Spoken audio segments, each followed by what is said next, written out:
Muy buenos días a todos, muchas gracias por su asistencia. Les recuerdo, estamos en el ciclo de conferencias del Centro de Estudios China-México de la Facultad de Economía de la UNAM y estamos organizando este ciclo de conferencias conjuntamente con la doctora Yolanda Trápaga del CIN. Les recuerdo, los invito mucho a participar en las siguientes conferencias. Tenemos un grupo, yo creo que muy interesante de conferencias sobre la relación de China con el Caribe, temas de urbanización, temas sobre el nacionalismo chino. Vamos a invitar a los representantes de BAIC, esta reciente empresa automotriz que se ha establecido en México, también a los responsables de Bimbo en China. Vamos a tener una delegación interesante de la UIBE que va a visitar a México y la UNAM en un par de semanas. Entonces, en fin, no puedo más que invitarlos a revisar el programa y participar en ello, ¿no? También los invito a revisar estos cuadernos de trabajo de Sechimex, que se siguen publicando, los pueden bajar gratuitamente del portal del Sechimex. Acaba de salir hace un par de días, ya está en formato digital, todavía no en papel, un documento de Ricardo Daniel Delgado y de Ignacio Martínez Cortés sobre escenarios de China al 2030, y yo destacaría mucho, los invito mucho a revisar este reciente documento que se publicó hace un par de meses sobre la política de China hacia América Latina y el Caribe, propuesto y publicado por el gobierno de la República Popular China. Me parece que es un tema muy relevante y yo lo vincularía estrictamente también con una anterior publicación de los cuadernos de trabajo del 2008, donde fue, si ustedes quieren, el primer relativamente reciente libro blanco por parte del gobierno chino.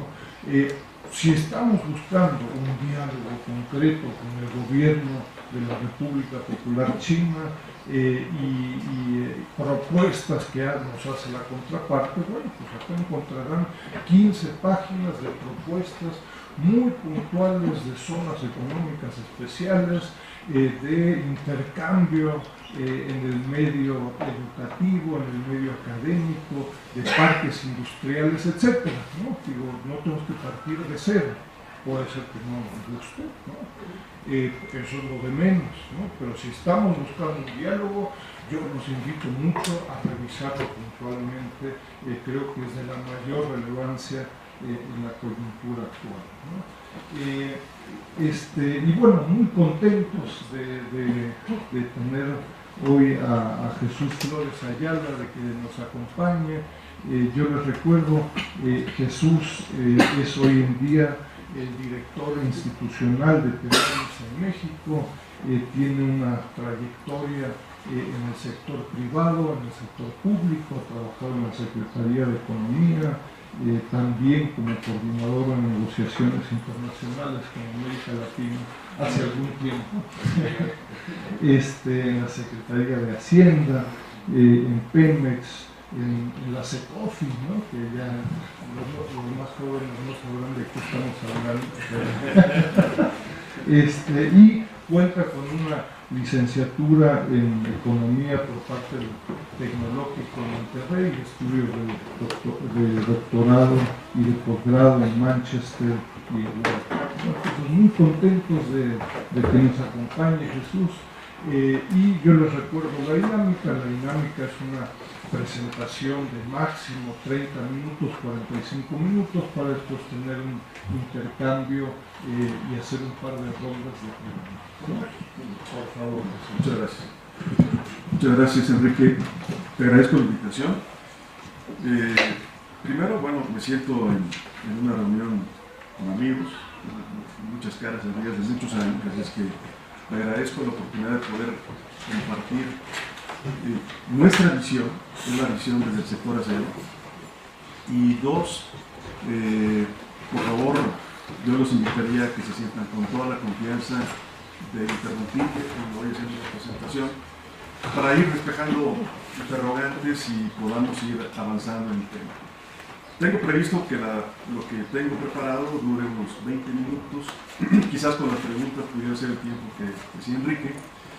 Y la idea cuando recibimos la invitación fue imaginarnos cómo durante los últimos 15, 20 años, es decir, voy a hacer una relatoría de los últimos 15, 20 años y ubicarnos en el presente, o sea, el día de hoy. ¿Cuáles son los desafíos que hemos venido arrastrando y cómo nos vemos en el presente? Luego, quisiera también subrayar que los comentarios, cuando yo digo la visión desde el sector acero, me voy a atrever a decir algo más, porque creo que refleja un pensamiento, una corriente de pensamiento. No es la visión del sector solamente mexicano, sino creo que aglutina el pensamiento del acero en Norteamérica, la fuerte interacción que como región hemos tenido durante los últimos 20 años, nos hace tener blancos y negros, nos hace tener posturas de convergencia y posturas de divergencia, pero trabajamos juntos con la industria del acero de los Estados Unidos, con la de Canadá. Entonces refleja el pensamiento de Norteamérica, refleja también en gran parte el pensamiento del acero de América Latina. Estamos muy cerca de lo que es el comité justamente en la industria del acero latinoamericana, que es el Comité de Comercio Exterior, que nos reunimos 3 veces al año, discutimos estos temas que voy a compartir con ustedes, y también con industria del acero de Europa. Es decir, entonces, lo que voy a compartirles refleja el pensamiento con sus matices, obviamente, de esta región. Casi pudiera decir que pudiera ser la región occidental, digamos, del mundo en materia de acero, y que ustedes lo van a ir descubriendo, lo conocen también, de por qué lo expreso de esa manera, aunque hay ocasiones donde, por ejemplo, otras industrias como la turca se nos ha unido al pensamiento, incluso la japonesa se nos ha unido al pensamiento, y diría que ahí sería lo que estaría reflejando esta presentación. Yo tengo que continuar por acá. El guión que he preparado, voy a parar para estar la dinámica.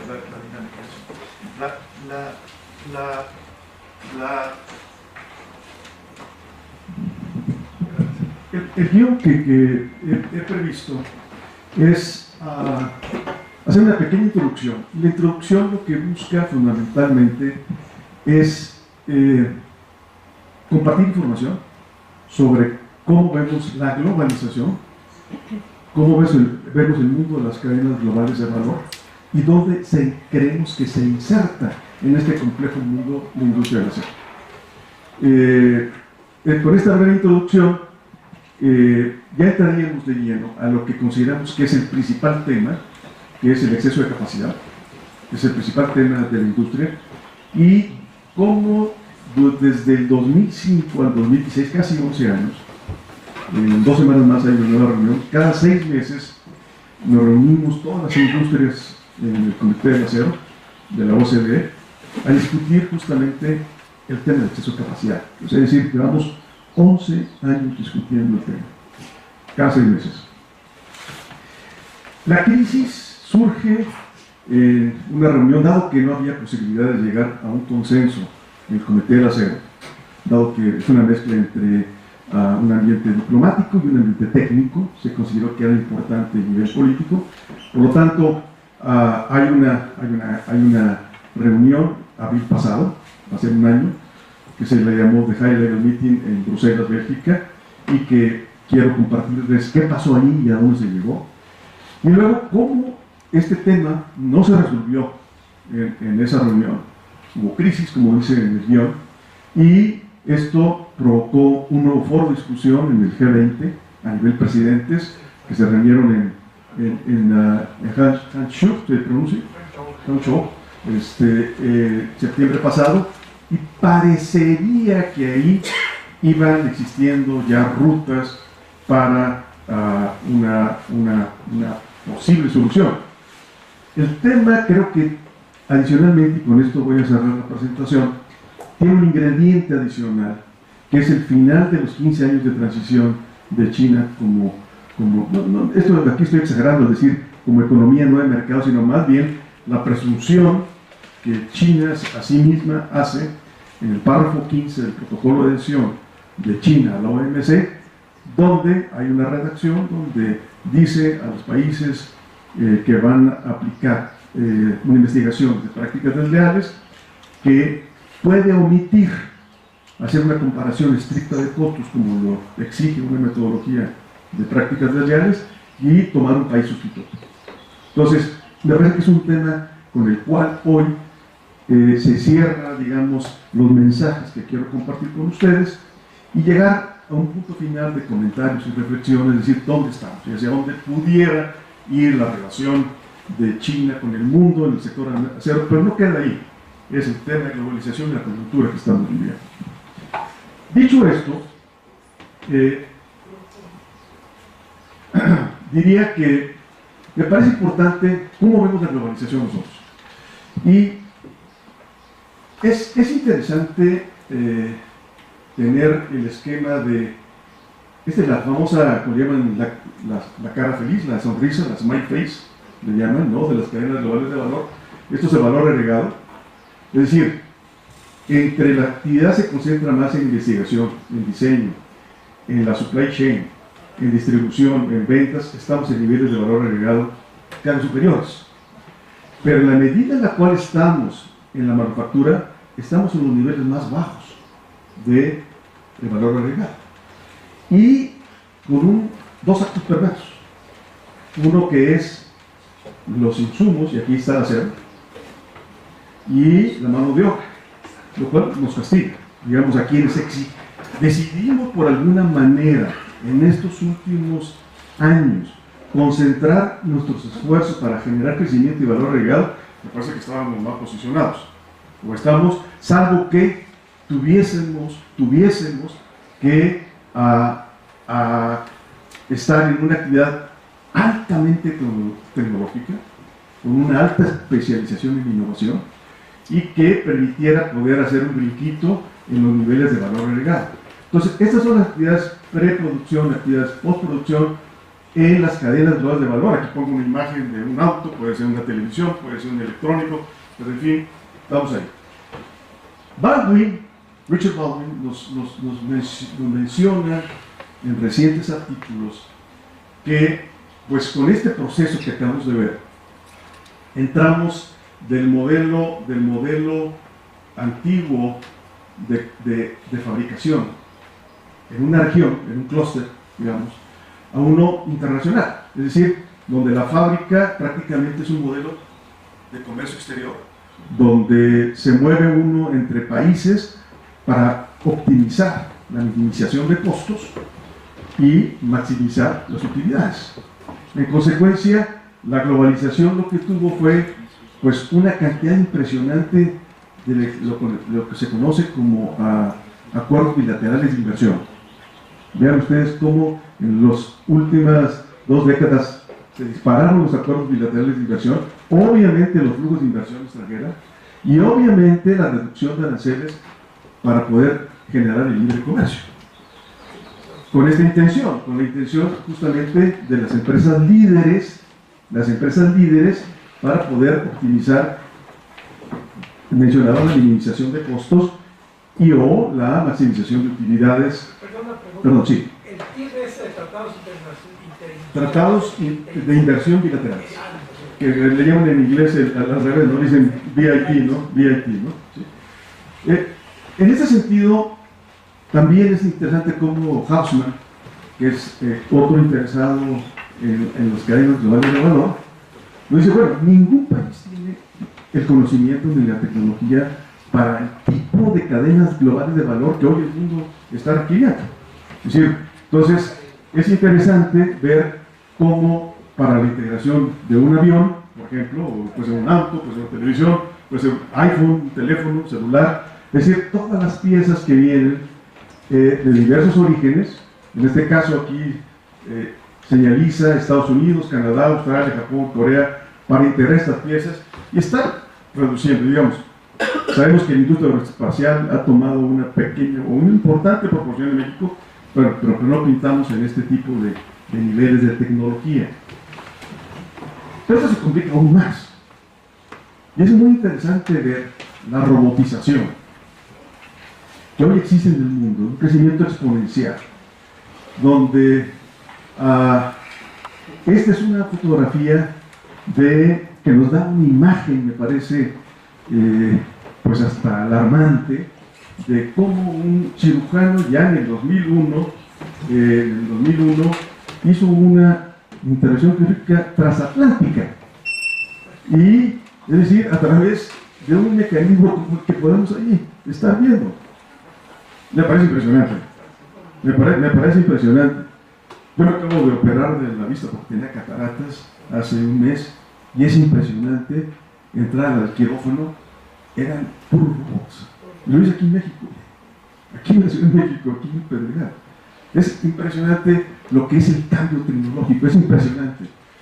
En consecuencia, me parece importante retomar un libro que acaba de salir de Richard Baldwin, que se llama, aquí en inglés se llama Information Technology and the New Globalization, y el cual hace señalamientos muy interesantes. Este es tal cual el prólogo de su libro, tal cual en inglés, pero acá están, digamos, los aspectos más importantes que quiero destacar. Él dice que entre 1820 y 1990, los países que hoy conocemos como ricos, pasaron en el 1880, absorbían el 20% del ingreso que se generaba en el mundo. Para el 1990 captaban el 70%. Pero hoy en 1990, desde 1990, esto bajó a niveles del 1900, es decir, perdió. G7 perdió significativamente. Lo cual es muy interesante. La pregunta dice, ¿por qué? ¿Y qué fue lo que pasó? Entonces, él dice, bueno, pasamos de una globalización muy diferente, muy distinta. Y la globalización que hoy estamos viendo está capitalizando lo que decíamos justamente antes, esta combinación entre los costos bajos de la oferta, o sea, cualquiera que esta sea cemento, sea vidrio, sea acero, sea aluminio, etcétera, los grandes commodities, entre comillas, y donde se exista o se deje con mano de obra barata. Más la tecnología, pero con un componente sustantivo, que es la sincronización, dadas las técnicas de información, entre la producción, la administración y la administración y la producción, ¿verdad? Y la producción. Por lo tanto, Baldwin, en su libro reciente de 2 semanas, reconoce y dice algo que me parece muy importante, que no se ha dicho tímidamente, que es el hecho de que la combinación costos bajos, salarios, oferta, con alta tecnología, produjo una importante desindustrialización y una importante industrialización en otras latitudes, no la fija. Bueno, aún no me ha llegado el libro, entonces el libro no lo leo, pero yo creo que debe ser interesante la aportación, porque leía las crónicas que le están haciendo a él recientemente y va por ahí. Pero el hecho es que diría que esto se decía, yo no me atrevería a haber dicho esto, parece mentira, categóricamente, tiempo atrás, porque esto fue un proceso de ir descubriéndolo gradualmente. En el propio Comité del Acero no se podía llegar a hacer una aceleración de esta manera, porque no se podía poner el dedo específico. La demostración ha sido un proceso muy lento, y eso obviamente ha sido un detrimento de los efectos que estamos viendo en el mundo. Él dice, bueno, ahora tenemos un grave problema y un grave desafío, que es buscar el equilibrio en las distorsiones generadas, pero con dos variables nuevas, que es crecimiento realista, que lo hemos escuchado reciente, y cohesión social. Esta gráfica aparece en el libro de Baldwin, y esto lo saqué de su abstract, donde es lo que mencionaba acá. La caída que G7 ha tenido a un ritmo impresionante, que son justamente los 15 años de los que vamos a hacer análisis durante esta reunión. Entonces, yo mencionaba que iba a tocar cuatro temas, y entramos directo entonces al tema de exceso de capacidad. La demanda mundial del acero. Vamos a ver demanda mundial, producción mundial y exceso de capacidad, y los efectos que esto ha generado en el mundo. Entonces, desde el punto de vista de demanda mundial, lo que podemos ver es que la demanda de acero creció significativamente a partir del 2005-2006. Comentaba ahorita acá con el profesor Anguiano de que me tocó conocerlo en 1983 en China, cuando era embajador, y era una China completamente diferente, distinta. Cuando regreso en 1900, que será 2001, 2002, y luego finalmente en el 2004-2005, pude visitar las empresas siderúrgicas que estaban en China por diversas latitudes, que producían 250,000 toneladas, y ver que al lado se producía una de 10 millones de toneladas.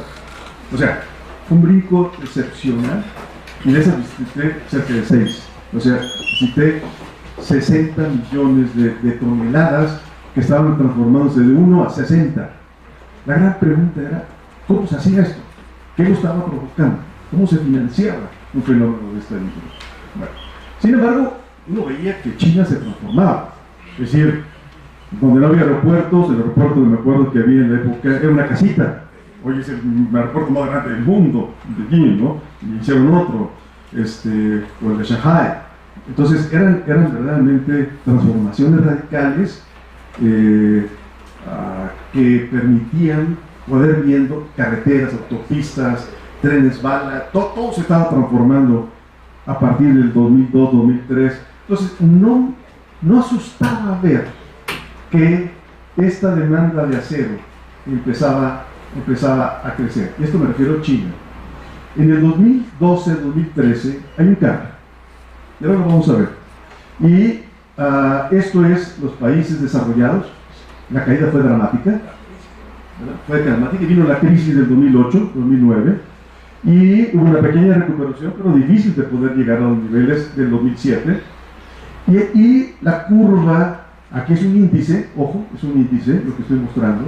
Entonces, vamos viendo cómo los países emergentes, y aquí fundamentalmente están detrás India, Corea, está Turquía, Middle East, también, que son un poquito de África, lo vamos a ver también. Entonces, son crecimientos, pero no son una relevancia en escala tan dramática para poder mover la curva. Entonces aquí, por eso hago la mención que son índices, no son valores absolutos, para poder tener claramente la comparación. Pero esto fue simplemente para dimensionar las tendencias, ¿no? En ese sentido, esto es cómo se dio la demanda regional durante los últimos 15 años. Voy a estar mencionando cada vez el tema periodo de transición de 15 años, porque creo que es importante tenerlo en la mente para poder llegar a debatir el tema, discutirlo y ver a dónde podemos llegar en alguna conclusión. Pero vean ustedes cómo esto es China, lo gris. Estos son lo que llamamos economías emergentes. Repito, está India, Corea, Turquía, Middle East, un poco de Brasil está acá, ¿sí? Brasil está acá. Y acá está Developed Economies, que de alguna manera es países OSD, ¿sí? Y vean ustedes que prácticamente se pasó de un 42% de la demanda a un 26, 27%, casi se perdió 15 puntos que ya no los ha recuperado, 15 puntos porcentuales. Y China pasa de 33% a estos puntos pico que son de 48, 48, 48, es decir, su ganancia fue los 15 puntos porcentuales que perdió justamente Occidente.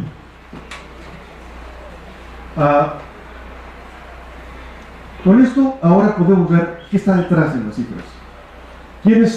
¿Quiénes son los que explican hoy la demanda de acero?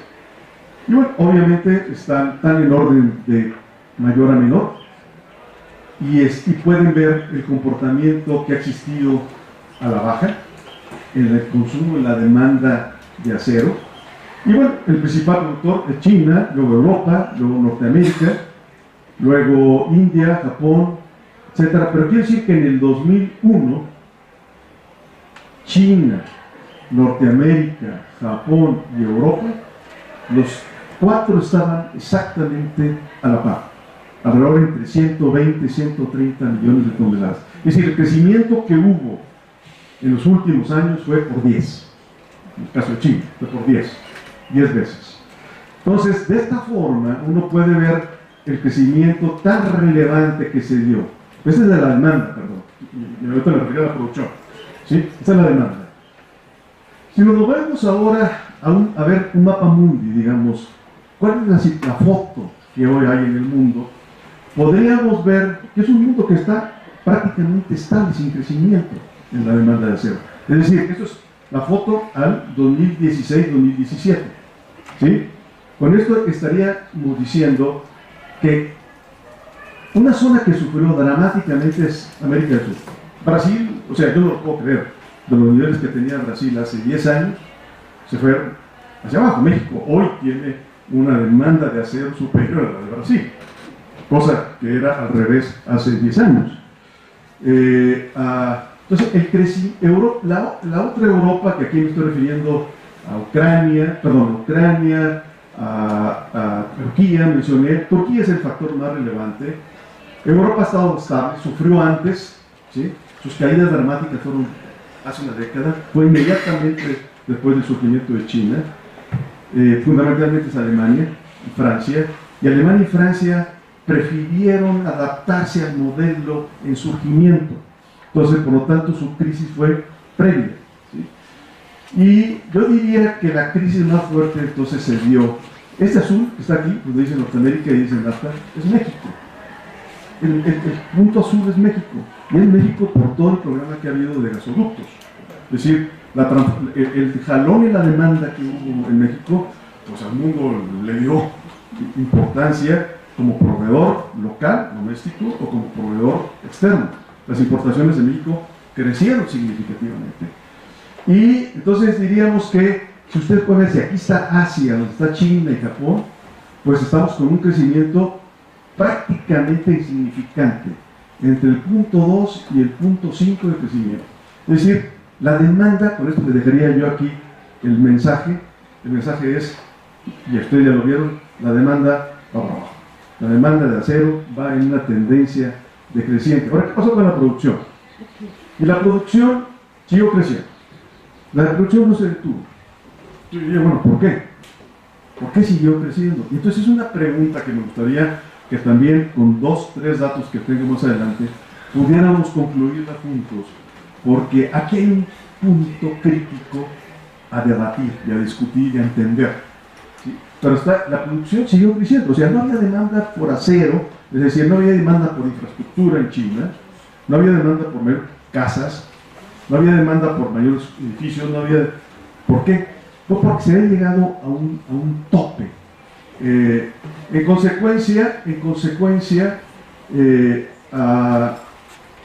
resto del mundo, pues ustedes pueden ver que estaba prácticamente estable, ¿sí? Sin embargo, la producción seguía creciendo. Capacidad mundial de acero.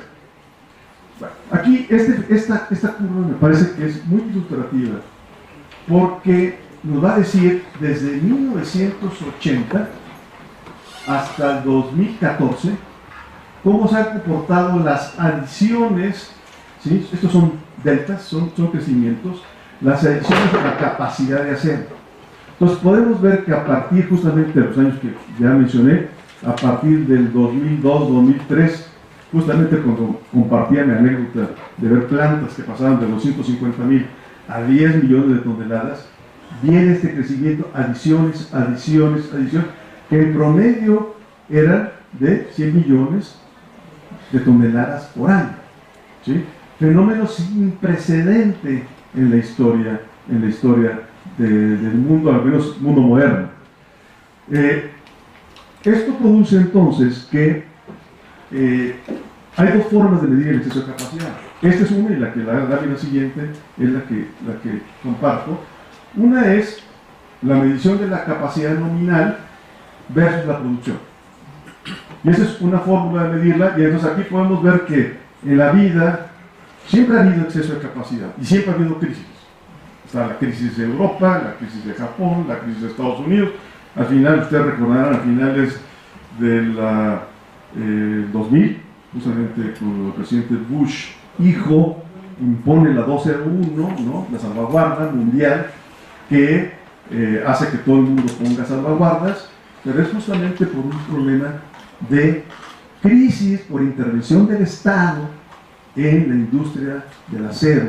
Y así ha sido, igualita fue la japonesa, igualita fue la europea, igualita fue la americana, y siempre con un principio de crear empleo, que termina un día donde ya no tienes dinero en la bolsa, te endeudas, el gobierno, crisis, y sufren los trabajadores, y vienen los despidos, y finalmente vienen las necesidades de protección. Entonces, el fenómeno que está aquí apuntado es que el mundo se empezó a alarmar aquí, diciendo, aquí hay un problema, no puede ser, o sea, pasamos, pero el problema es que el problema sigue con excesos de capacidad de 500, esto es promedio. Yo tengo cálculos que esto apunta a entre 600, 700, 800 millones de toneladas hoy de exceso de capacidad, ¿sí? Exactamente, hoy. No, promedio esta, pero ahorita actualmente alrededor, al menos el año pasado o hoy, entre 600, hay cifras entre 700 o 800 millones de toneladas y hasta 1000 millones de toneladas de exceso de capacidad. La otra forma de medir el exceso de capacidad, y aquí nos pasamos 3 años discutiendo la metodología, 3 años discutiendo la metodología, porque nadie estaba de acuerdo si era una o era la otra o era la otra, ¿sí? Y entonces concluimos que había dos, y esta compara la capacidad nominal con el consumo aparente, ¿sí? Y el consumo aparente nos da una cifra muy parecida, de 500 millones de toneladas. Entonces, quiere decir que el piso anda por los 500, mayor a los 500 millones de toneladas. Ese es el resultado, esta es la foto final. Esto es decir, lo que podemos, de los fragmentos que vamos viendo, el resultado es que tenemos una capacidad mundial de acero ligeramente superior a los 2.500 millones de toneladas, donde el mundo OCDE, ¿sí?, tiene aquí sus variaciones chiquitas, etcétera, pero prácticamente ha estado constante. No hubo aportación de capacidad acero. Sí se dio a través del mundo de OCDE. Ya sabemos quiénes son, ¿sí? O sea, es China, es India. India tenía planes muy agresivos, no los pudo cumplir. Es Turquía, es Middle East, porque pues, requería surgir. Es África, que requiere surgir, pero no en las dimensiones que hemos visto. ¿Y qué tenemos al final? Pues tenemos un cambio estructural. Tenemos un cambio estructural. Vean ustedes, luego lo pueden ver con detenimiento. O sea, ¿quiénes explicaban en el año 2000? ¿Quiénes explicaban la capacidad de producción de acero? ¿Sí? Y hoy, antes era Europa. ¿Sí? ¿Sí? Y pasamos de aquí a acá bajo las razones que acabo de explicar. De los países que más sufrieron, yo lo mencioné, es Brasil, donde, al menos en el contexto de América Latina. ¿Por qué? Porque abrió la economía fundamentalmente a bienes con contenido de acero. Entonces dejó de producir, se volvió menos competitivo para poder producir internamente. El resultado es este, y aquí entramos al mundo de los negocios. Es decir, para poder ser sustentable, la industria, estudios de consultoras internacionales, en promedio le dicen a uno que la EBITDA debe estar, los ingresos después, antes de impuestos, deben estar alrededor del 20% para ser sustentables las inversiones. De lo contrario, no son sustentables. O te vas a la quiebra, o te vas a la pérdida, o te lo comes un rato, ¿verdad? O te lo comes un rato, si no tienes deuda puedes sobrevivir. Por eso dicen que en la industria del acero, en la época de vacas gordas, no son gordas, son para ahorrar. En la época de vacas flacas, pues son flacas. Entonces pues así es. Así es. Entonces, esto produce que la redituabilidad a partir de la crisis, vean ustedes cómo coincide perfectamente bien del 2004, cuando se amplía el exceso de capacidad, empieza la tasa de redituabilidad a bajar, conjuntamente con aquí es la tasa, está en inglés, perdón, pero es la tasa de uso de la capacidad, ¿sí? La tasa de uso de la capacidad, capacity usage rate. Entonces, acá estamos viendo midiendo la tasa de capacidad y acá estamos viendo la rentabilidad, y va en una correlación perfecta.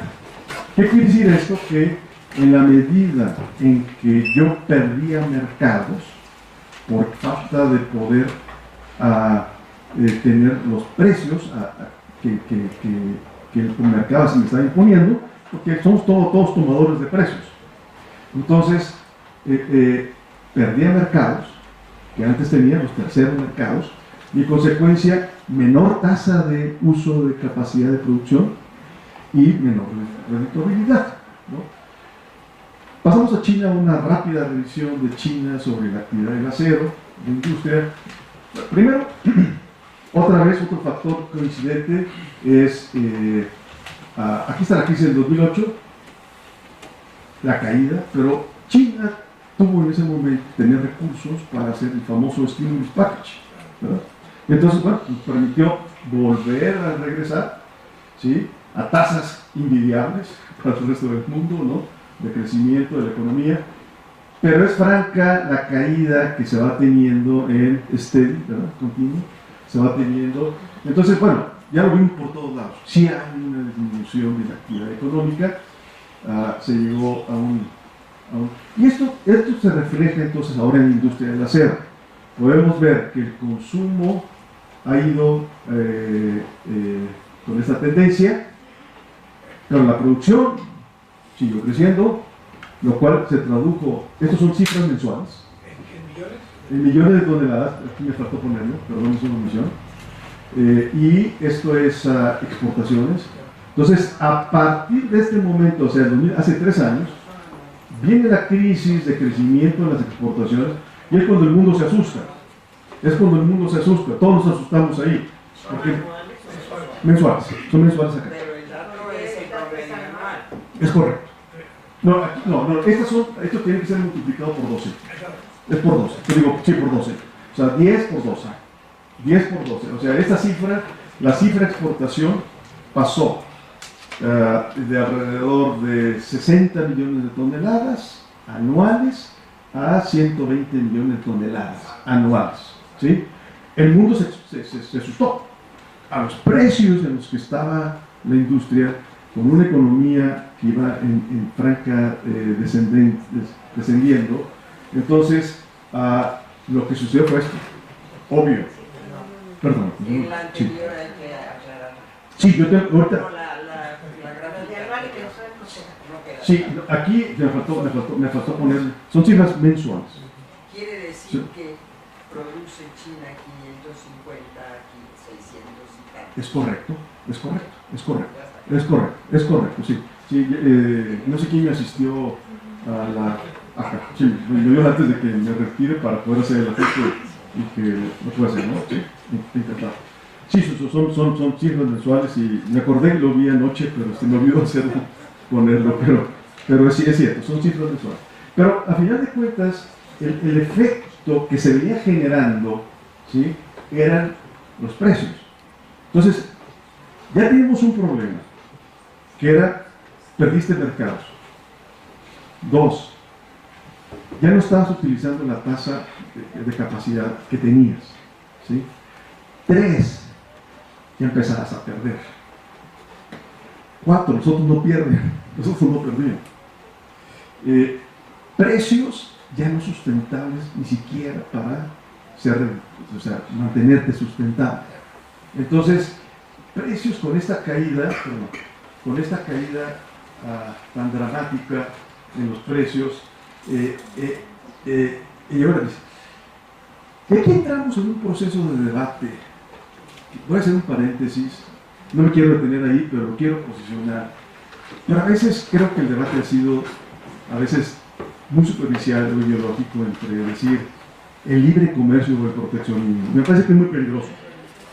Me parece que es muy peligroso cuando hay más que ver. Yo creo que es un tema que compartía contigo, Enrique, previo a la charla. Con Arturo lo he comentado muchísimas veces este tema. Pero, es decir, hay más. Hay otras dimensiones. El mundo de los negocios, el mundo que da empleo, el mundo que si no es redituable quiebra, ¿no? Entonces, en ese sentido, también es comparable que los precios de las materias primas cayeron, aunque debo ser transparente, que dada la crisis que surge en el 2016, el año pasado, estos precios, por alguna razón mágica, no de mercado, mágica, estos precios de las materias primas empezaron a crecer, ¿sí? Y obviamente estos precios han tenido, porque aquí es al 2016, en el 2017, estos precios irían como por aquí, más o menos. Aquí hay una curva, ¿sí? Aquí hay una curva que no me dio tiempo de poderle insertar, pero debo ser transparente en el sentido de que hay una curva, y entonces parecería que entonces ya te está yendo mejor, entonces ya estamos saliendo. No, ¿por qué? Porque el nivel era este. O si no era este, era este. O sea, pero es más bien el nivel que permita la sustentabilidad de las inversiones, ¿sí? Entonces, yo creo que aquí os dejaría otro mensaje, también para más adelante. Entramos en un mundo de distorsiones, pero las distorsiones no quedan ahí, las distorsiones van a seguir aumentando.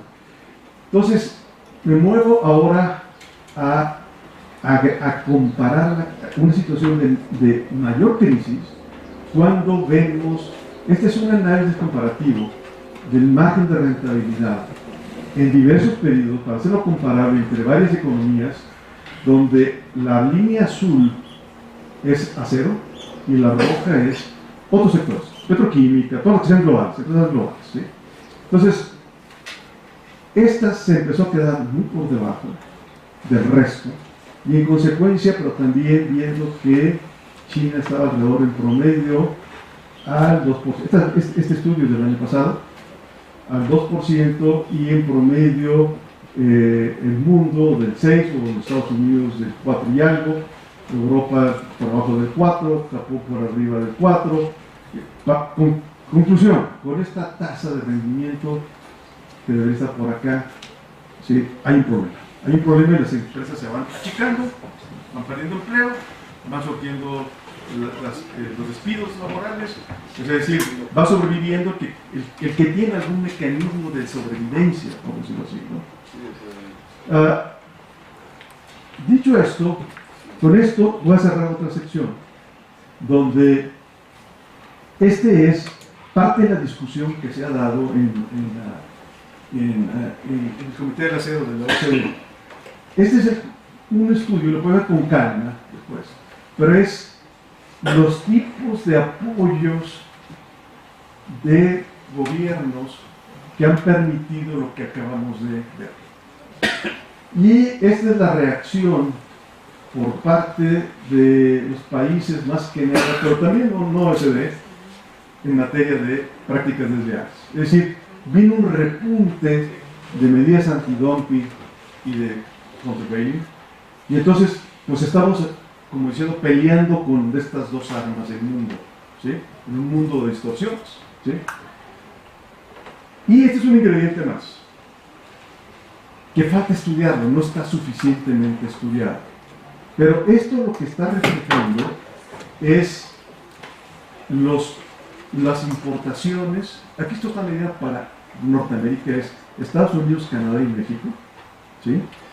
De importaciones de bienes con contenido de acero.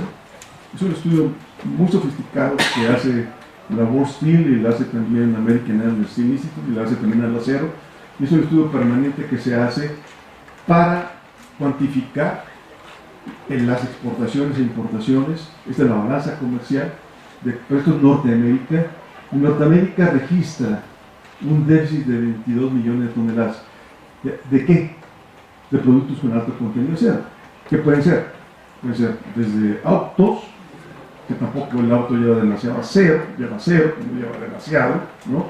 Pueden ser lavadoras, pueden ser todos los productos, metalmecánica, maquinaria y equipo, etcétera. Creo que eso es una parte muy importante. Y este es un estudio interesante para abrir, para entender. ¿Me quieres decir? Consumo de acero, por ejemplo, los rieles de ferrocarril. ¿Perdón? La infraestructura. Sí. No contó mucho, ¿no? Porque no ha habido extracción de ferrocarril. Bueno, acá es cierto. Acá sí, pero está incluido entre los, lo que llaman ellos, bienes con contenido de acero. O sea, es que transformación del acero, ¿no? Transformación del otro. O sea, es una forma de cadena de valor, no necesariamente cadena global. Puede haber cadena de valor, cadena global. De las dos puede haber, ¿no? Con esto yo creo que... Perdón, sí, La pregunta es, ahí está, pero sí. no será más que ¿El mexicano? México, si no me equivoco, trae alrededor de 60.000 millones de dólares, concentrado en 4 sectores, que son autos, autopartes, maquinaria y equipo, eléctrico y electrónico, y me falta otros. O sea, ahí están concentradas. Pero si usted ve, o sea, ese análisis lo traía, pero lo quité porque dije, lo voy a desviar, pero lo traía, pero es exactamente el mismo déficit de Estados Unidos, pero más grandote. Idéntico. O sea, por eso es muy interesante el estudio de las cadenas globales de valor y de los bienes de contenido cero. Entonces sí es muy importante eso, pero Estados Unidos debe recordarle el déficit con China, debe ser alrededor de unos 380.000, ¿verdad? Pero 50.000 por ahí, ¿no? ¿Verdad? Por ahí está más o menos, ¿no? Eso le da una idea de magnitud, pero sí está. Me permite más la señorita que está atrás y luego. Sí, perdón. Disculpe, comprendiendo la cronología y el problema, el déficit que existe en esta industria, no termino de entender las causas. ¿A qué se debe? ¿Del déficit? Sí. Yo creo que lo intenté poner al principio, ¿sí? Lo intenté de poner al principio, de decir el modelo, cuando puse, digamos, ¿cuál es el modelo de cadenas globales de valor? Donde hoy, durante los últimos 15 a 20 años, prevalece la minimización de costos, pues digamos, ¿no? ¿Me permiten pasar más para atrás? ¿Sí? O sea,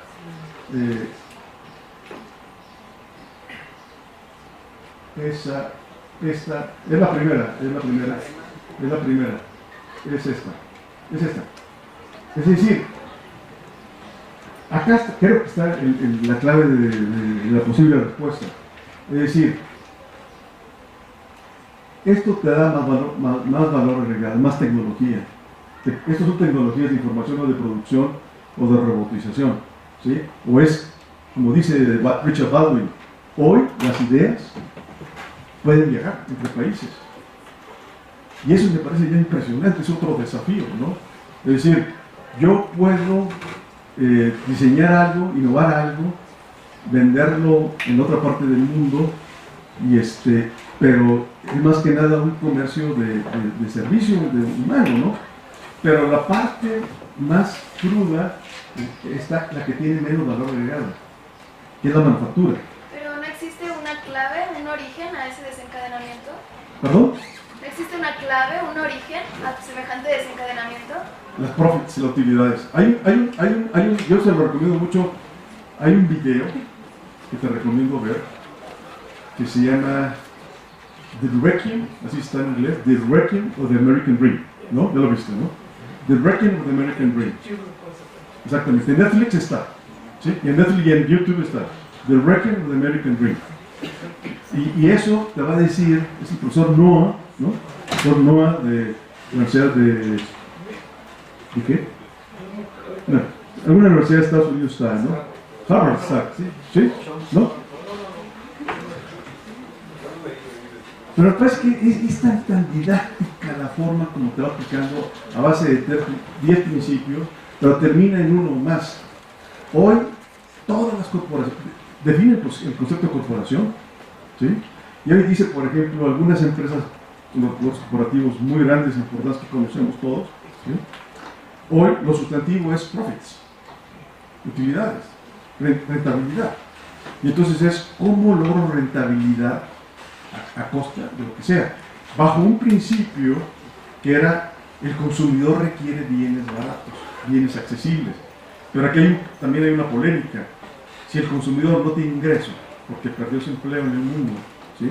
Pues entonces ¿cómo va a consumir? Entonces es un tema complejo. Perdón.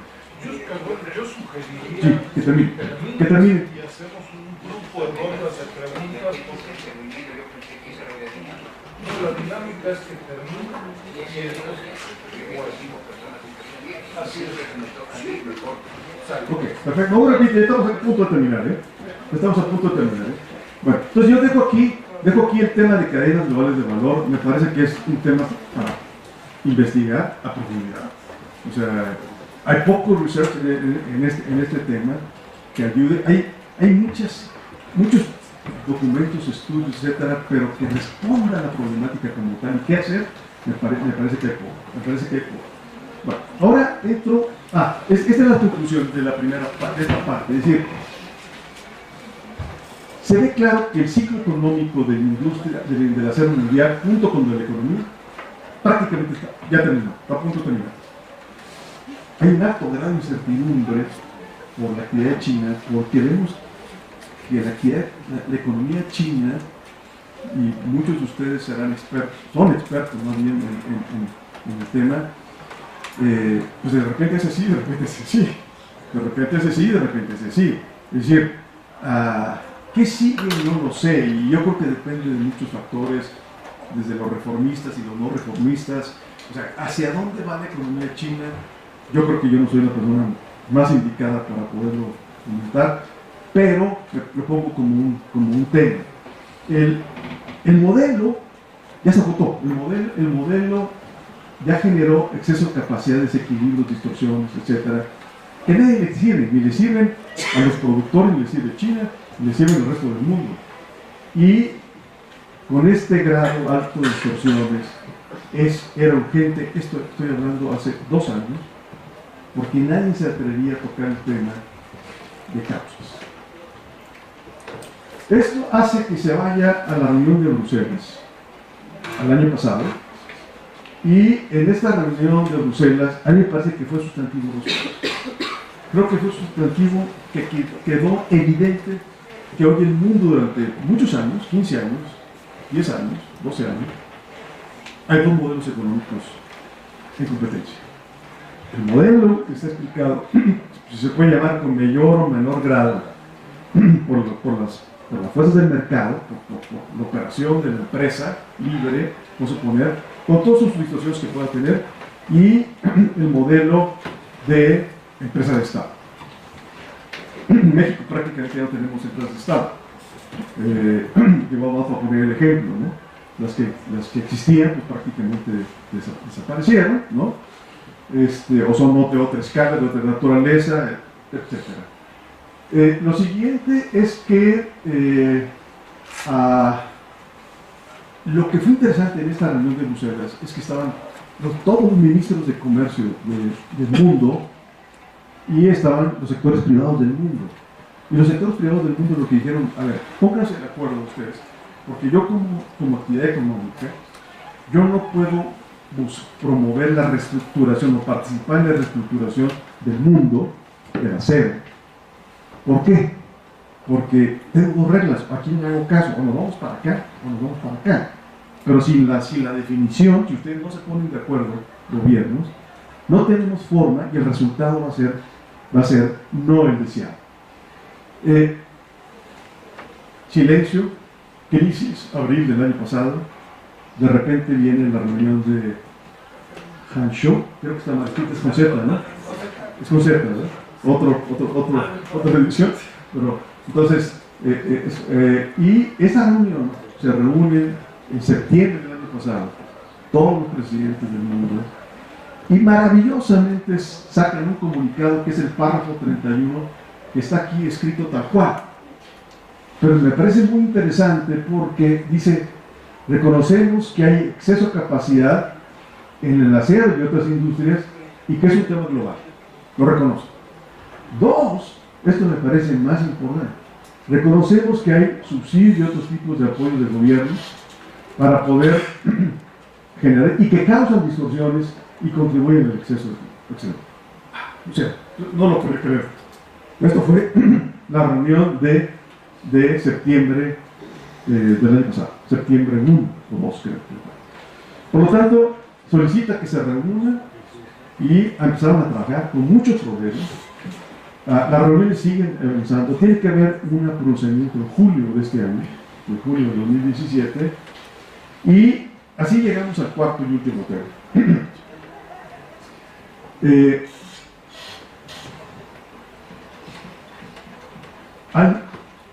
Pongo nuevamente la variable 15 años.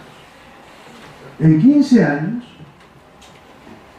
cuando China concretó su proceso de adhesión al GATT, a la OMC, aceptó el protocolo de adhesión, párrafo 15 dice, yo evito, o sea, acepto que se pueda, cuando hay un caso de prácticas desleales, no necesariamente se tiene que hacer una comparación de costos o precios, como lo exige la ley,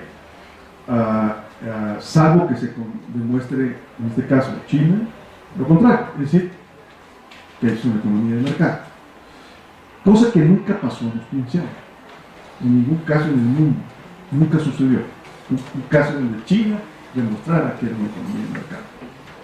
Entonces, Estados Unidos, Europa, México, acá está el doctor que es experto en prácticas desleales, que justamente conoce mejor que yo este tema, y que justamente lo que se hizo fue instrumentar a través de un país sustituto, con todos los problemas que tiene aplicar un país sustituto. Ya llegamos al final de los 15 años.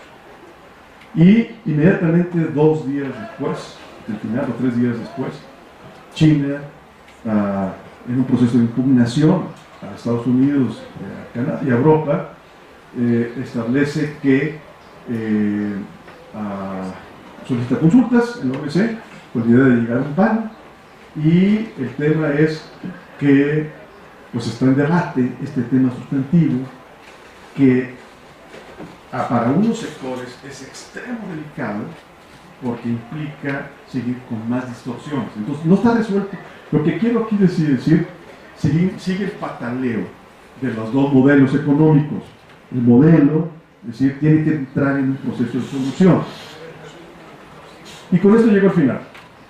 Entonces yo diría, número uno, quisiera resaltar, hay dos modelos económicos, sector privado, que tiene que endeudarse, que tiene que pagar sueldos, que tiene que negociar con sindicatos, que tiene que entender las implicaciones de los cambios en el tipo de cambio, pagar las tasas de interés si tiene un negocio, ¿no? Versus cuando el Estado está detrás y se pudieran o pueden manejar, no estoy poniendo dedo acusatorio, de una aparente manera, pero está documentado por la OCDE.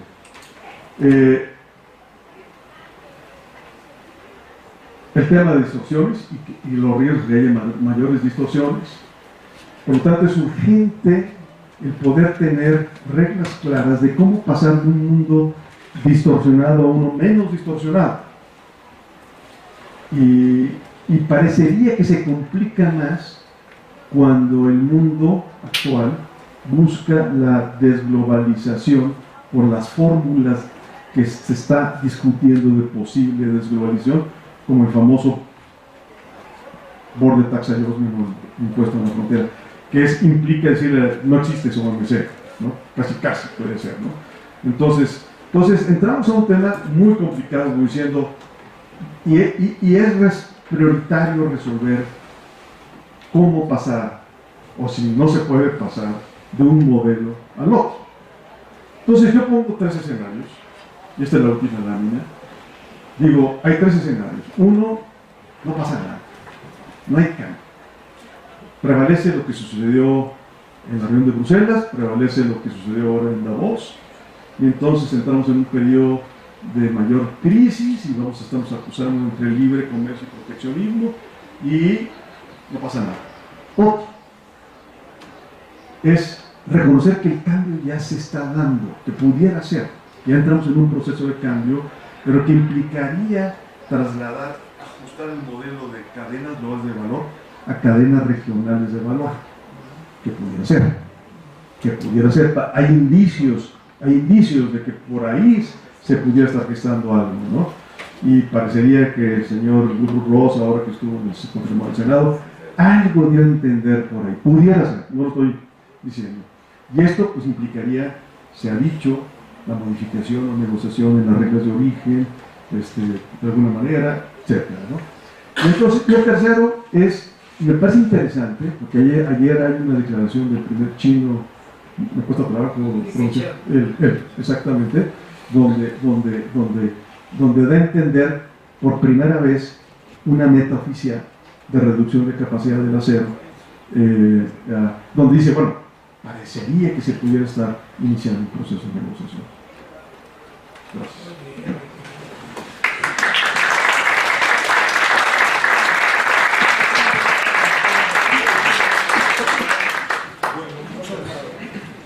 Muchas gracias, Jesús, muchas gracias por la interesante presentación. Como en otras ocasiones, entonces hacemos un grupo de rondas de preguntas. Les pido que sean breves, que se presenten. Nosotros 1, 2 y 3 personas. Por favor.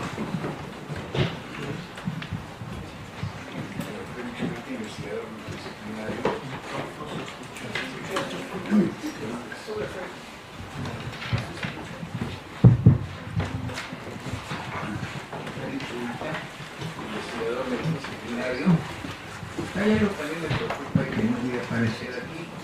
Dice qué tanto la industria armamentista tiene que ver. O sea, porque evidentemente estas situaciones tienen que ver con política y estrategia. Y dentro de eso quería saber si el ponente tendría algunos elementos para ver qué se hecho que la revolución en los asuntos militares ha cambiado, pero hay aceros especiales, hay toda una serie de cosas que se dan actualmente, que normalmente las investigaciones como no aparecen. O sea, hay guerra, lo de la guerra, el presupuesto militar en el sur que va a ser mayor, los chinos tienen que 1 o 3 portaaviones.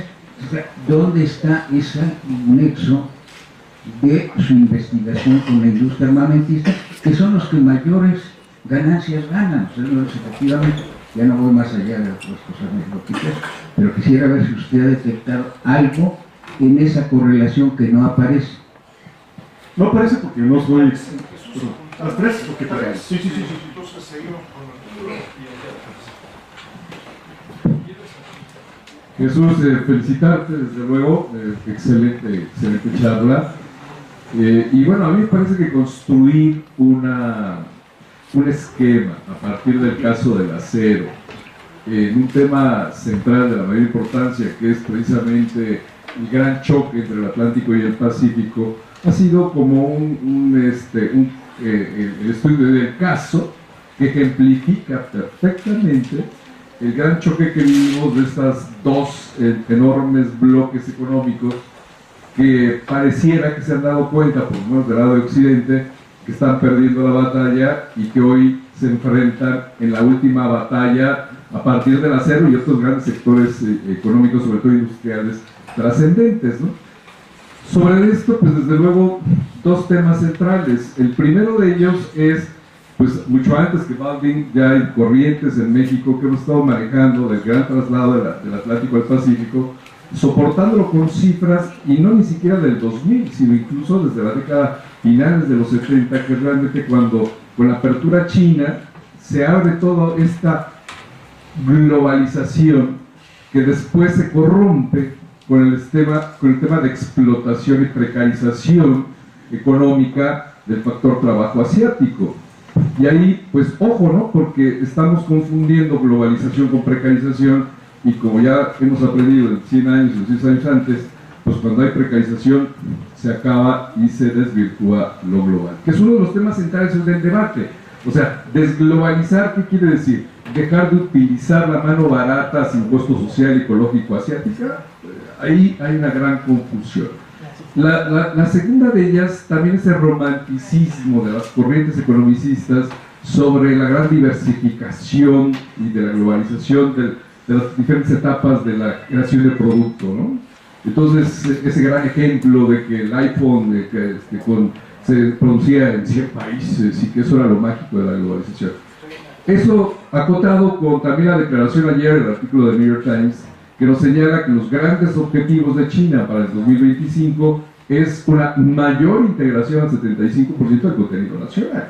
Y finalmente eso es exactamente lo que tenemos aquí en el caso del acero. O sea, China echando todo el caballo hacia adelante para apoderarse del mercado industrial, no nada más del acero, sino del mundo, y un occidente tímido, en este caso Estados Unidos, que habiéndose aprovechado de esas plusvalías, hoy está viendo que los costos sociales y del modelo propiamente europeo de bienestar está en enorme y profunda crisis de cara a estas plusvalías que en su momento, en las últimas 3 o 4 décadas, sustentaron lo que vivimos como el gran éxito de la globalización.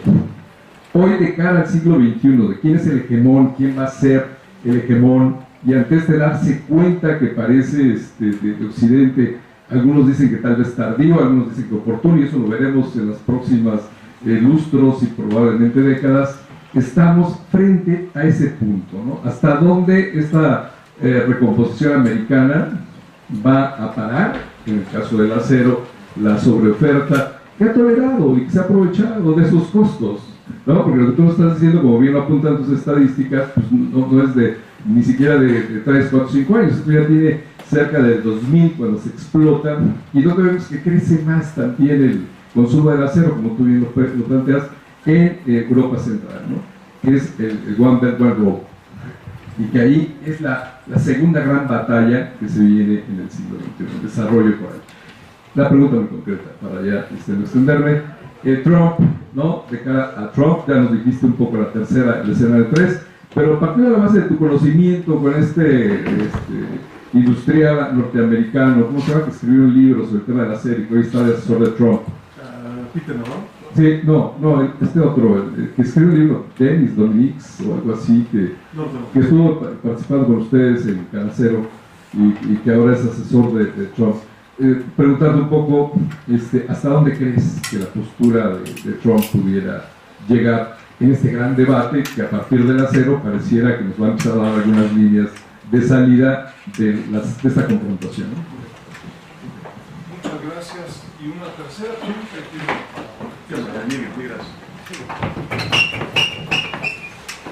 si se presenta. Sí, como no, soy Andrés Ruiz.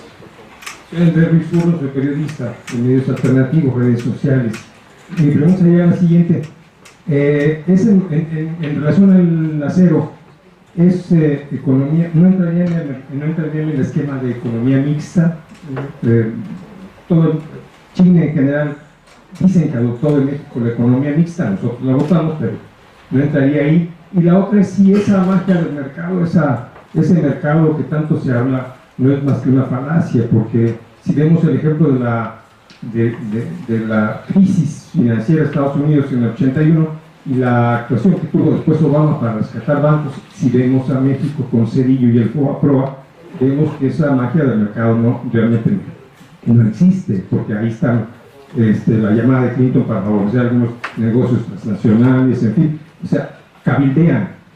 No le veo lo libre a esa famosa economía de mercado, pero y la otra sería en el sentido de ahora que mencionaron a Trump, bueno, él está hablando de echar para abajo el TLC.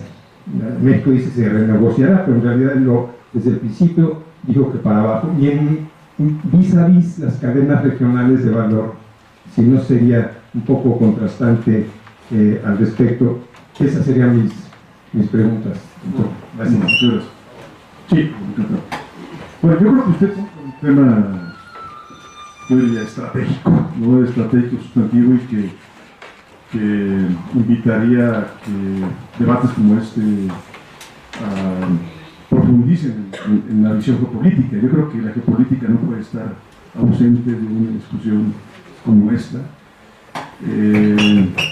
Entonces, sí, no soy experto en el tema, entonces yo no podría abundar en más detalles, pero creo que no se puede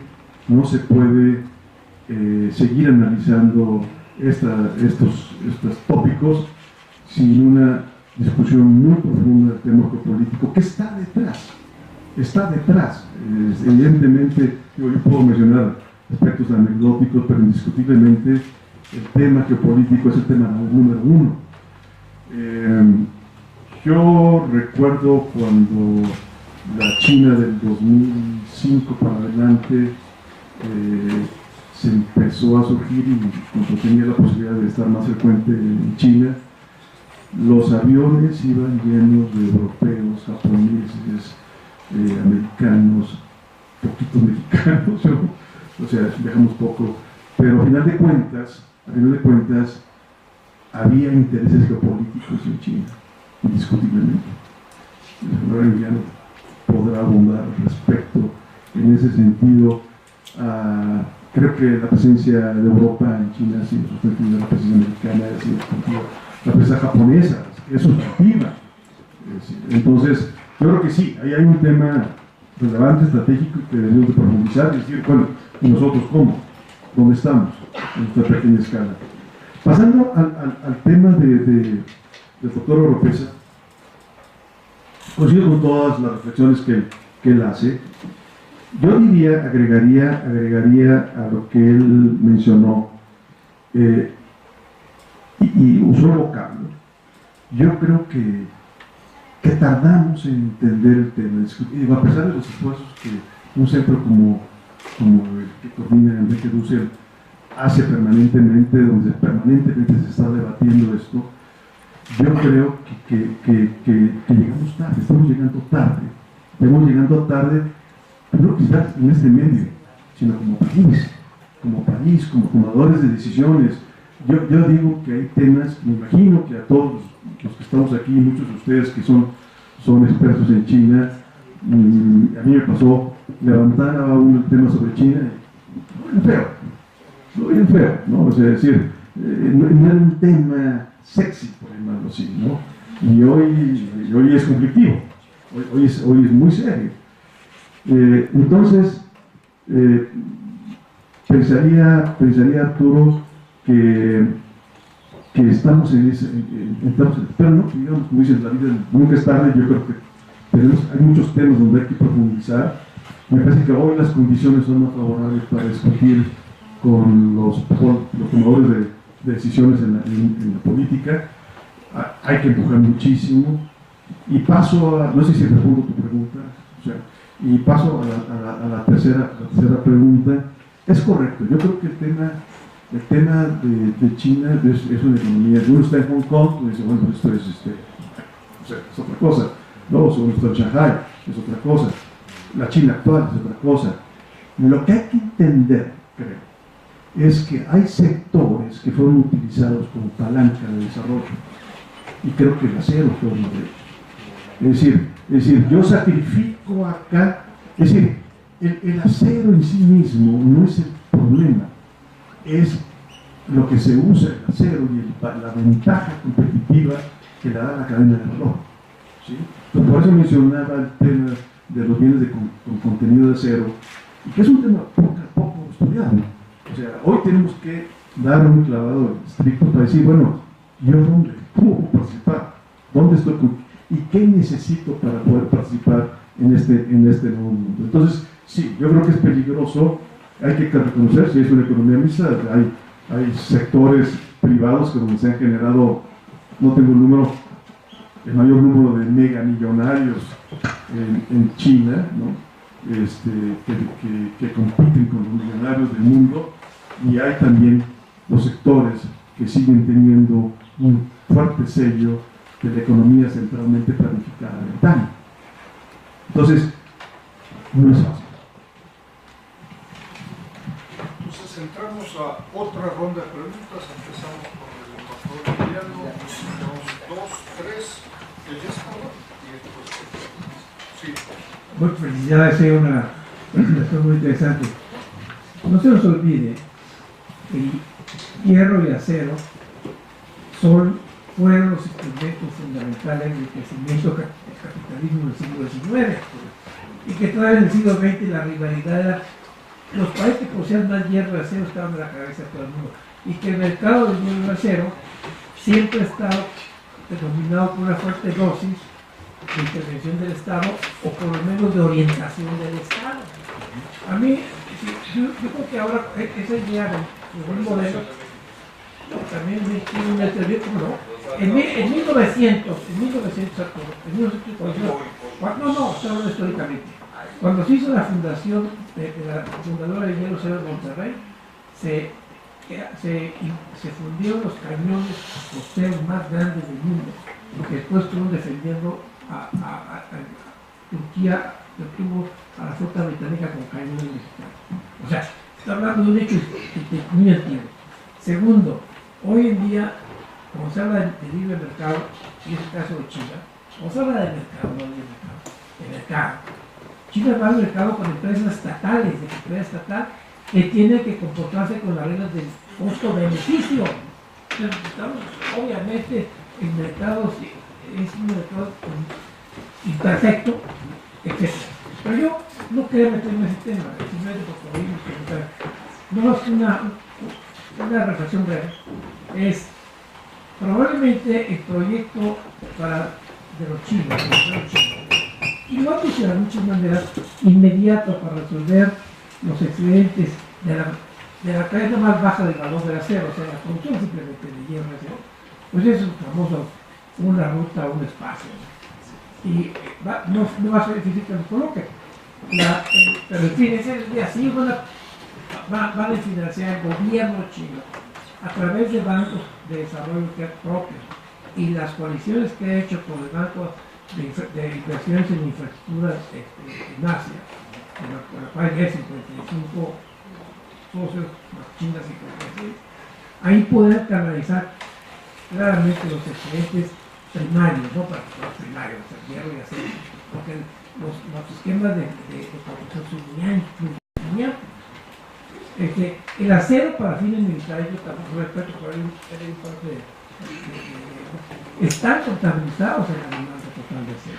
Lo que pasa es que la tecnología militar ha cambiado tanto que ya no consume tanto acero y aún aceros especiales como era antes. Ahora es la tecnología de las telecomunicaciones, que lleva cobre y el aluminio, pero ya no es el factor que demanda tanto. Y está, la demanda de acero de la OSD no ha crecido mucho, está estable, incluye también la demanda que recibimos por los grupos militares. Muchas gracias. Muchas gracias. Estimado Jesús, primero felicitarte por la extraordinaria exposición y quisiera compartir un par de reflexiones y de preguntas. Me presento, soy consultor en materia de comercio exterior y profesor de aquí de la UNAM. La primera tiene que ver con la estrategia de China y a mí me parecería que es muy clara. En primer lugar es a largo plazo y perdón que invoque mensajes de caricatura, pero conquistar el mundo. Primero en la parte de productos agrícolas y después en la parte de productos manufactureros, reconociendo que ese G7 y ese G20 pues están ya en niveles de propiedad intelectual y de servicios, como bien mencionabas, esta idea de la robotización, las operaciones a distancia, la venta de ideas, bla, bla, donde todavía no compite China. Su estrategia de largo plazo se observa en que tardó 17 años en entrar a la OMC y tomó con calma las negociaciones, incluida la de México en materia de cuotas compensatorias, que duró más de 6 años. Pero también se aprovechó de las enseñanzas de sus vecinos como Corea del Sur. Corea del Sur tiene empresas de Estado que pueden tener un Producto Interno Bruto, que unas ganancias más grandes que el Producto Interno de México. Y ya que logró su éxito económico Corea del Sur, ahora dijo los subsidios son malos. Y entonces se pasa del lado del G7. Y aquí China me parece que hace lo mismo. Voy a nombrar gasas, voy a nombrar encendedores, etc. O sea, lograr que la rentabilidad sea muy baja en la producción a nivel de destruir la existencia de otras industrias en otros países. Y entonces así han ido desapareciendo productores para convertirse en China el único productor del mundo. Y entonces digo, es un trabajo a largo plazo, al ver tus estadísticas, de convertirse con esa capacidad excesiva de producción, tal vez el día de mañana el máximo productor de acero del mundo. Y a pesar de que el mercado, como bien lo explicas, no ha crecido, yo creo que todos los que están aquí ya se dieron cuenta que la Ciudad de México está desarrollando una cantidad de edificios entre 20 y 40 pisos como nunca la habíamos visto. Yo estuve asombrado el otro día en Periférico porque me sentí en China. Vi 3 grúas en Periférico a la altura de este gran terreno que estuvo baldío, y dije, esto es China, porque ahí sí hay este tipo de grúas construyendo grandes edificios. Pero luego traté de recordar cuándo había visto 3 grúas en la Ciudad de México, y mi respuesta fue nunca, ni siquiera cuando construyeron estos 3 edificios sobre Reforma. Entonces, sí, discúlpenme. Entonces me parecería que ellos le están apostando a los países como Turquía, Indonesia, México, para colocar ese exceso de capacidad, y quisiera saber si es tu confirmación. El segundo tema. Sí. Y el segundo punto es economía de no mercado. Me pareciera que la decisión de economía UPSI, en este cuarto punto de tu presentación, no nos ayudó. El dejar la carga de la prueba en los productores mexicanos es negar en el futuro casos de dumping en contra de China. Y la evidencia es que llevamos 3 meses de este año y no ha habido un solo caso publicado en el diario oficial. Muchas gracias. Gracias. Una tercera pregunta allá atrás y después hacemos otra. Sí, sí. Por favor. Sí, mi pregunta es muy breve, pero yo me llamo Gisela. Venimos de parte de algunos de la catedrática Marlene Cabrera a clases aquí en la UNAM, en la Facultad de Economía. En nuestro caso nos da clases de Derecho Económico. Y bueno, ahora sí, mi pregunta es muy breve y espero no desviarme mucho del tema, pero en base a mi clase de Derecho Económico me gustaría saber cuáles son los impactos medioambientales que provocan estas diversificaciones en la industria. Gracias. Por favor. Chico, atiendo la primera comentario del embajador. Yo diría 2 cosas que tendré que reconocer. Tenemos que reconocer. Número 1, el modelo chino, o el modelo en que China se adelantó y entendió la globalización, para bien o para mal, me parece que le dio éxito. Y aunque duela, ahí está, ¿sí? Transformó una economía, sacó mucha gente de la riqueza, pero creo que es importante una frase que se acaba de comentar. Como dicen, el síndrome de la sábana corta. Cubrir a unos implica desproteger a otros. Y creo que eso está. Y creo que tenemos que estar muy conscientes de que qué bueno que le fue bien, pero ¿y ahora cómo le hacemos para que nos cobijemos? Con respecto a la segunda pregunta, me lleva a tres comentarios. Número 1,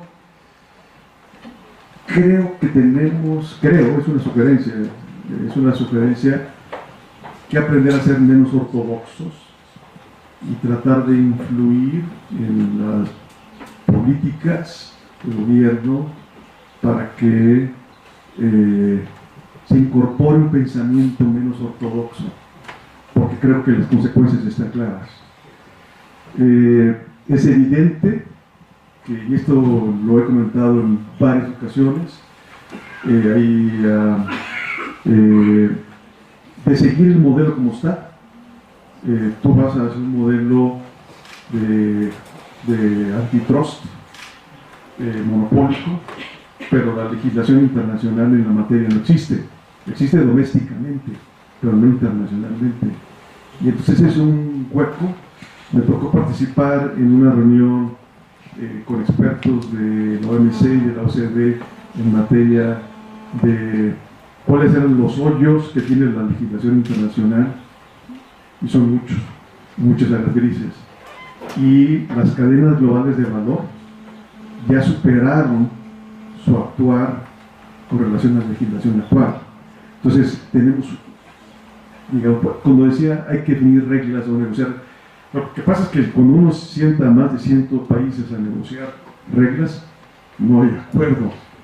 Entonces sí hay serios temas que requieren creatividad intelectual para los creadores de política, hacedores de política, y me parece que la carga de la prueba, en el tercer comentario, en relación al productor mexicano, en este caso,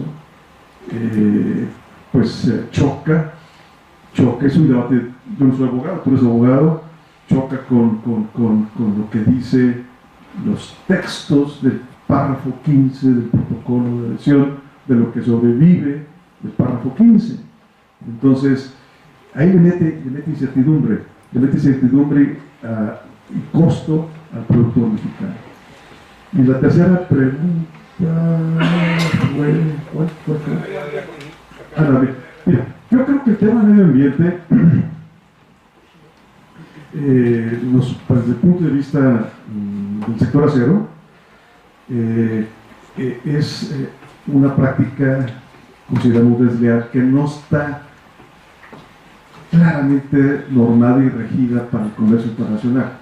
Estamos trabajando muchísimo en eso, pero aquí es donde entra, si yo para producir esto tengo que tener 0 emisiones de CO2, y en este caso mi competencia tiene una regulación menos ambiental y menos clara, y es evidente el grado de emisiones de CO2 que se dan en otras latitudes, pues sí, estoy en desventaja. Y ha sido muy difícil poder convencer de que esto es estar en condiciones de desventaja. Hay mucho trabajo por hacer. Hacemos una última ronda. Sí, señor. Vale, sí, señor. 1, 2, y yo me pongo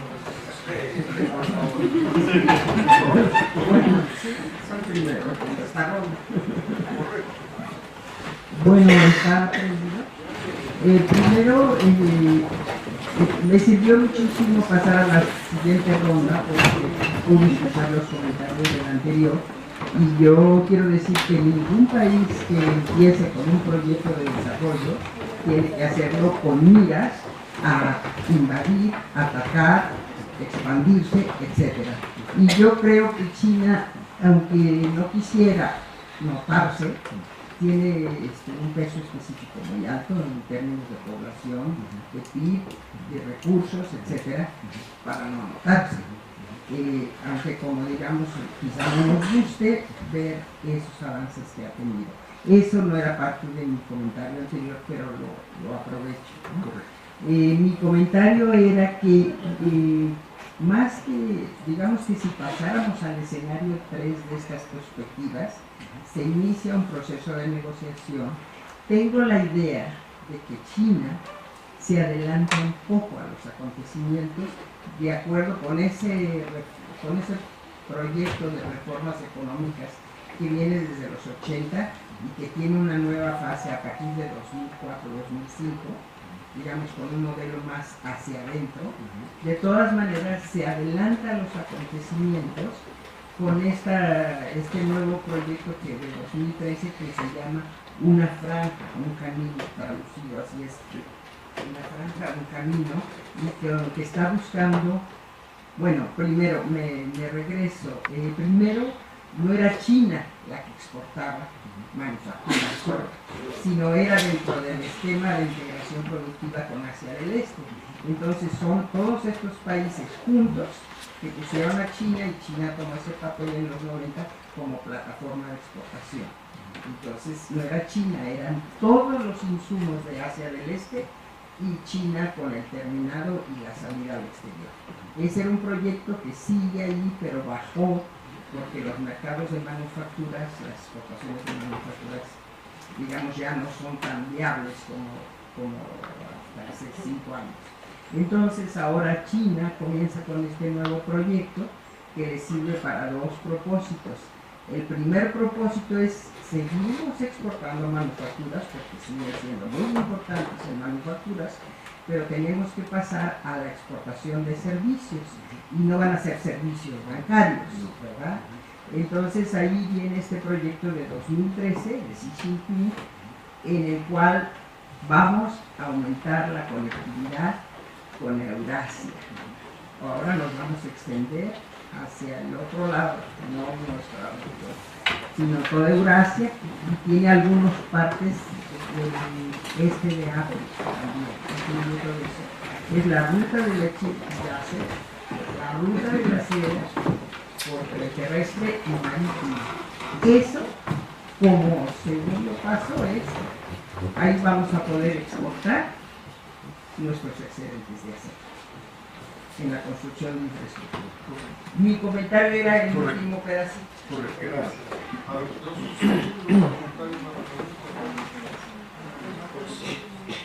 ¿Quieres comentar algo? Sí, muy rápido. ¿Te presentas? Sí, gracias. Soy José Barrera, del Tecnológico de Monterrey, y te felicito, Chuy, porque la presentación fue muy buena y nos hiciste reflexionar mucho, no solo del papel de China en sí en el mundo, sino de lo que está pasando a nivel geopolítico y geoeconómico, que se vuelve muy interesante. Siento, sin embargo, que el tema del acero en sí quizá no sea el más representativo para poder pasar a esta fuerte discusión que se tiene, que es de empresas de Estado o dejar a empresas multinacionales, en última instancia, el desarrollo en general de la economía global. Me queda muy claro que empresas de Estado no deberían competir en los mercados internacionales, ¿sí?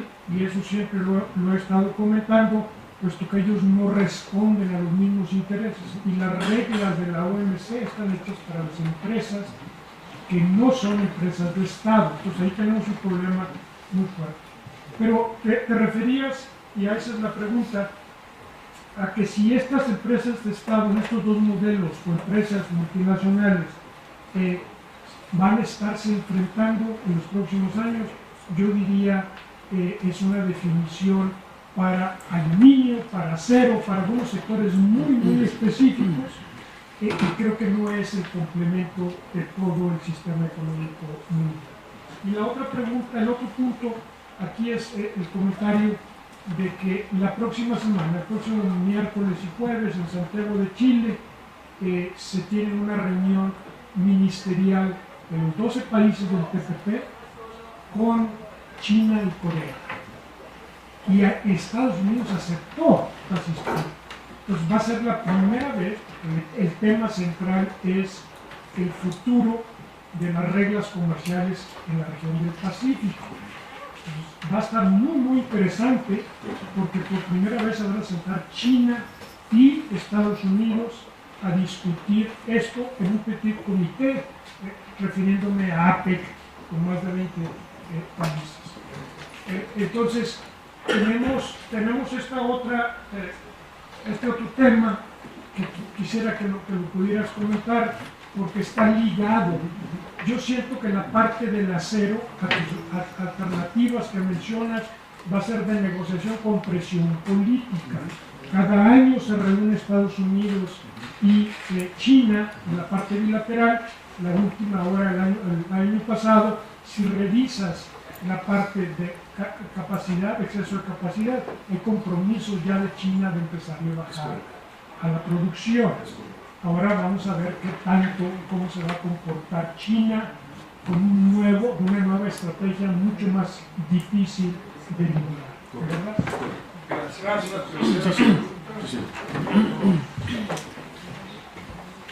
Hola. Buen día. Buenos días. Soy Sun Xiaoyu, estudiante de posgrado de esta facultad. Muchas felicidades por su muy interesante presentación, donde pudimos observar que hubo un crecimiento muy notable de la producción de acero, sobre todo en cantidad de China.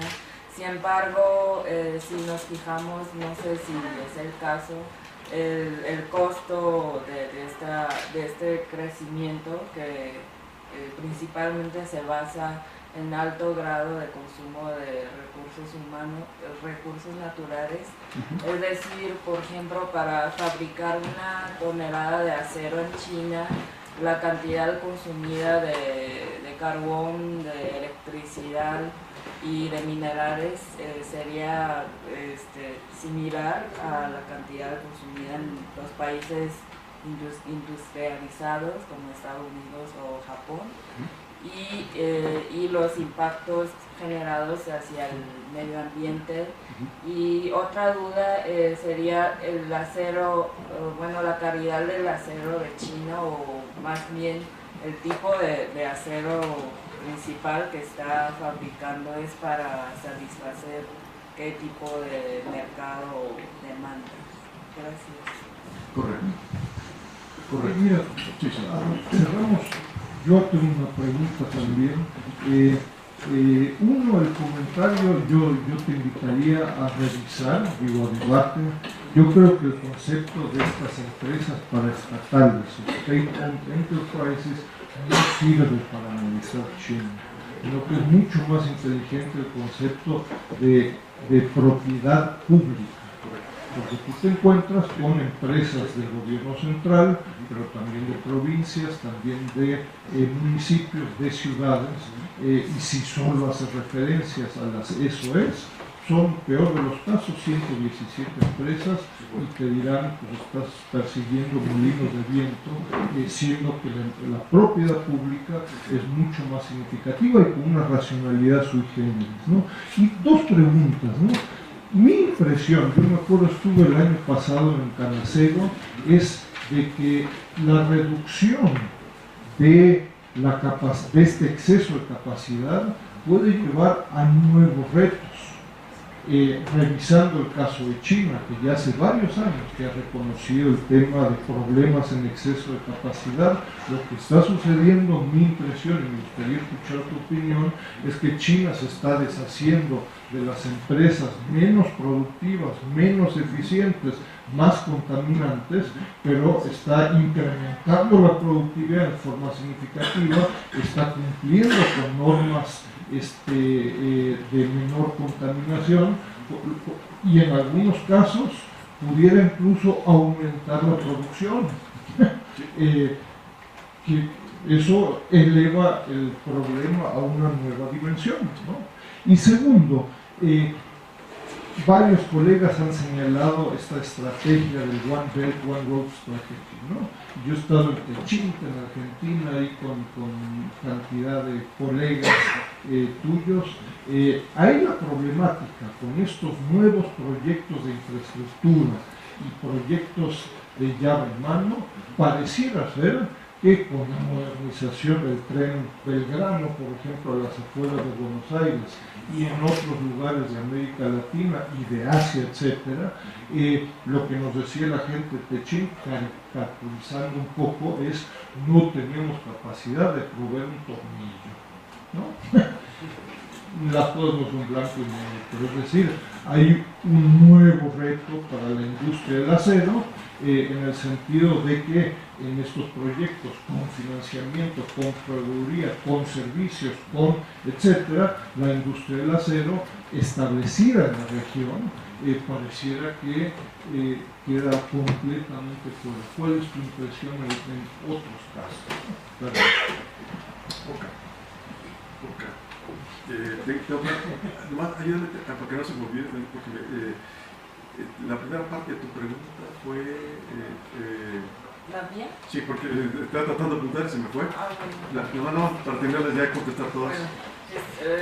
Bueno, además de esta tendencia cuantitativa que tuvo China en la producción de acero, si vemos cualitativamente de este crecimiento, el alto consumo de recursos naturales. Ya, sí, claro. Gracias. Bueno, muchas gracias.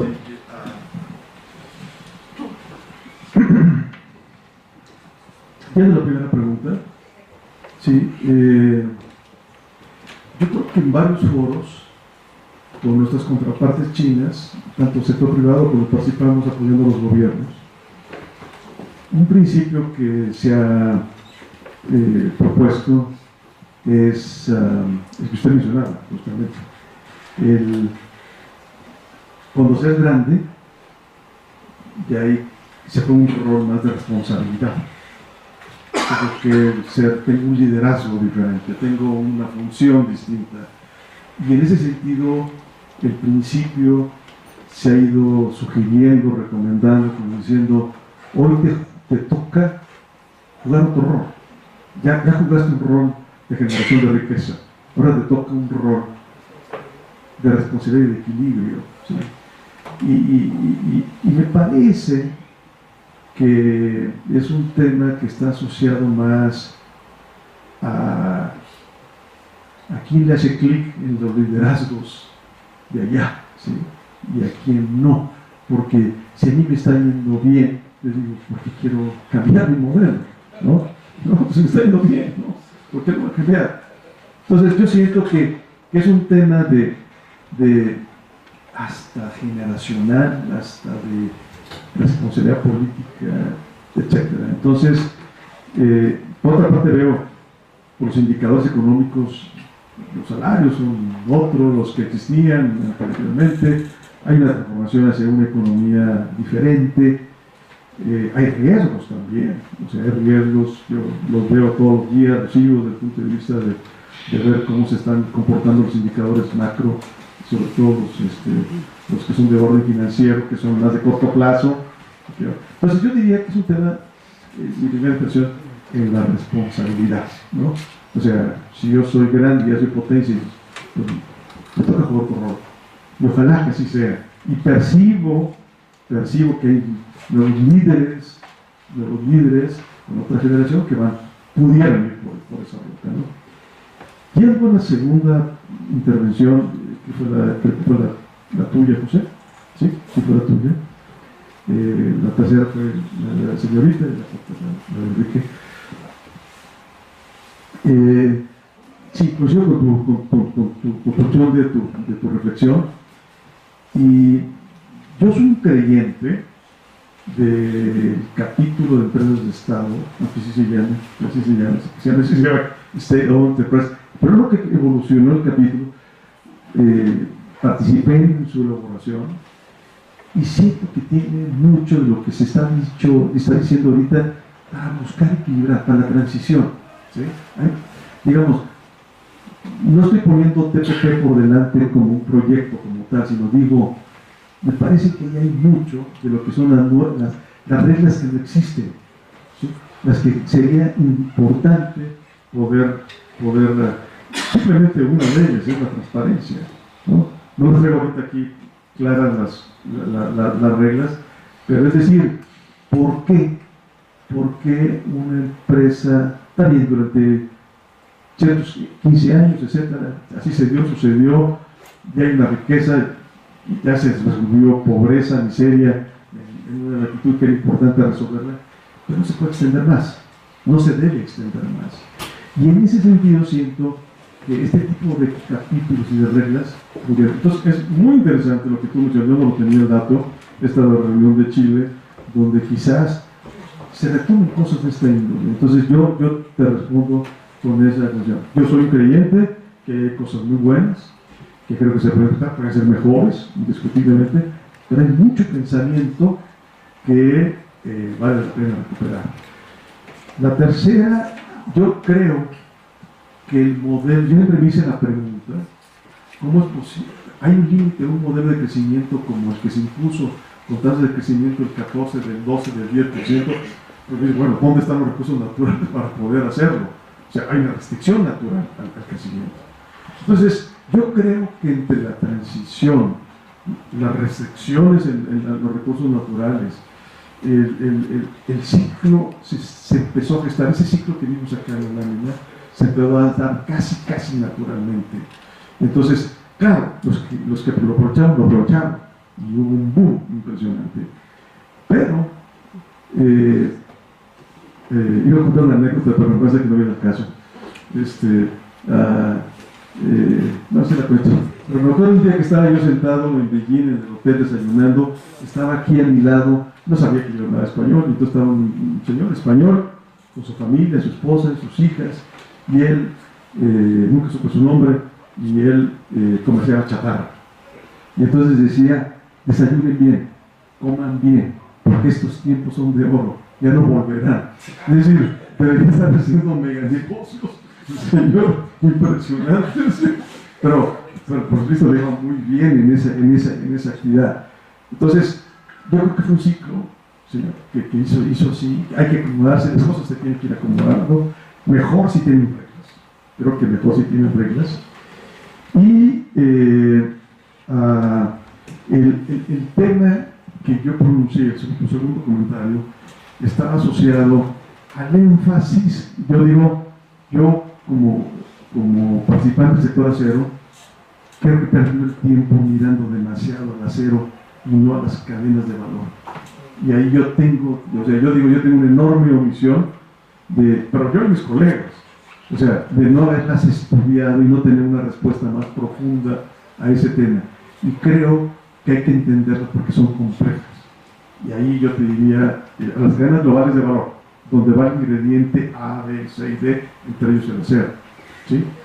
Y yendo al comentario que nos hacía Enrique,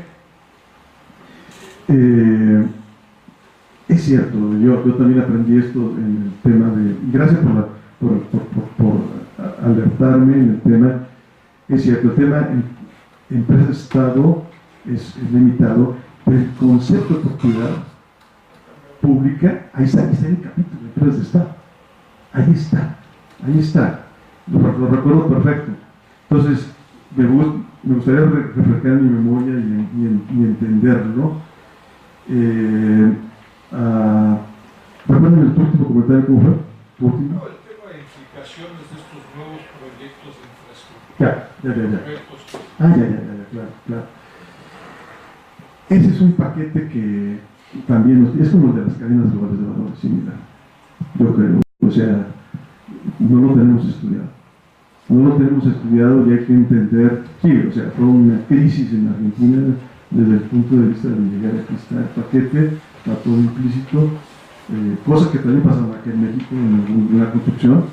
Entonces, hay que tener una estrategia, yo te diría, que reconozco desde el punto de vista no está estudiada, pero que es un riesgo porque viene todo el paquete y entonces el producto A y B pues viene seguramente con prácticas reales.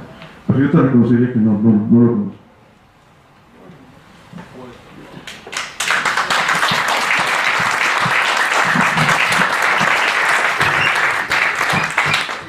Gracias, Jesús. Había un par de preguntas, lo lamento, que ojalá pudieran abordar directamente.